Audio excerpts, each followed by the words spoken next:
Naannoo Oromiyaatti barana piroojektonni 31,167 hojjechuuf qabaman keessaa 20,664 birrii biiliyoona 79 fi miiliyoona 44 ijaaramanii eebbaaf qophaa'u mootummaan naannoo Oromiyaa beeksise. Pirezidaantiin itti aanaa mootummaa naannoo Oromiyaa obbo Awwaluu Abdiin raawwii piroojektootaa misooma naannichaan hojjetamaa turan ilaalchisuun miidiyaaleef ibsa kennaniiru. Kana keessaa piroojektonni 15,000 ol mootummaa qofaan hojjetamuu kaasan.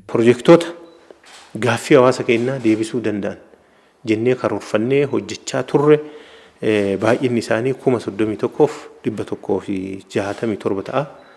Qarshiitti immoo yoo geeddaramu qarshii biiliyoona 100 fi biiliyoona 10 fixuqaa 9 kan ta'uun Oromiyaa keessatti hojjetamaa turedha. Piroojektota baroota darbanirraa immoo as naannaan existing project ka jennuun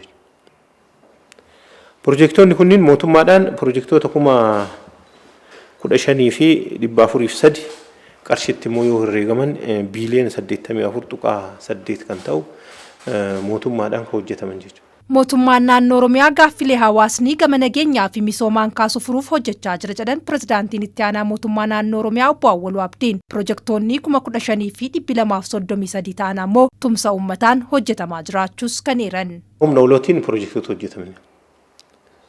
Fakkeenyaaf bu'uura boruu manneen barnoota 4,500 hojjenne. Kana humna olootiin hojjenne. Akkanaa jechuudha. Humna hawaasa keenyaatiin projektoota hojjetaman. Yoo jennu kunis projektoota 15,233 qarshiitti immoo yoo herreennu biiliyoona 17 fi tuqaa 8 kan ta'u humna hawaasa keenyaatiin projektoota hojjetaman jennee fudhachuu dandeenya. Sadaffaan deeggartoota misoomaa kan jennu projektii gara 530 qarshiitti yoo deebifnu immoo biiliyoona 8.2 ta'u jechuudha. Akkuma isin kaase waliigala 31,000 keessaa 20,664 qarshiitti herreegamu immoo qarshii biiliyoona 79.4 irra guddaan immoo hirmaannaa humna oloo ittiin projektoonni hojjetamaatiin turan eebbaaf kan qophaa'an ta'uu isaati jechuudha. Dabalataanis rakkoo nageenyaa fi qaala'iinsa gabaa meeshaalee irratti yeroo dabalee jiru keessatti hojiiwwan gurguddaa akkasii hojjechuu dandeenyeerraas jedhan. Rakkoo nageenyaa akkuma beektan hiira indazeer kaabaan bahaaf lixaa fi kibbaan jiru kana dandamannee otoo kanaaf hin jilbifanne hojiilee hojjetame jennee fudhachuu dandeenya. Lammaffaa hanqina bajjetaa fi qaala'iinsi gatii meeshaa ijaarsaa akka addunyaatti jirullee akka biyyaatti jirullee dabalaa jiru keessatti hojii hojjetame jennee fudhachuu dandeenya.